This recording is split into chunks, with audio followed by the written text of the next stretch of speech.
Chairman PTI के खिलाफ cipher case में अहम तफसीलात सामने आ गईं। एफआईए तहकीकात में साइफर डी क्लासिफाई न किए जाने का इंकशाफ। जराए का कहना है कि अमेरिका में मुतय्यन पाकिस्तानी सफीर की जानिब से वजारत खारजा को भेजे गए 7 मार्च 2022 के साइफर को कभी डी क्लासिफाई नहीं किया गया था। पीटीआई और इसकी माहिरीन कानून टीम दावा करती है कि साइफर को डी क्लासिफाई कर दिया गया था। ताहम साइफर केस की छानबीन और काबीना इजलासों के रिकॉर्ड की जांच पड़ताल करने वाली एफआईए की टीम का कहना है कि साइफर को डी क्लासिफाई नहीं किया गया था। ये बात सामने आई है कि चेयरमैन पीटीआई की हुकूमत के आखिरी दिनों में कुछ इजलासों में साइफर को डी क्लासिफाई करने के मुताल्लिक बातें हुई थीं, लेकिन इसकी इजाज़त नहीं दी गई।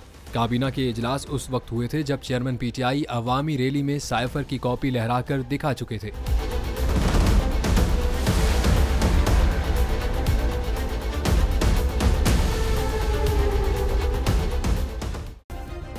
सब्सक्राइब करें और बेल दबाएं ताकि कोई खबर रह न जाए।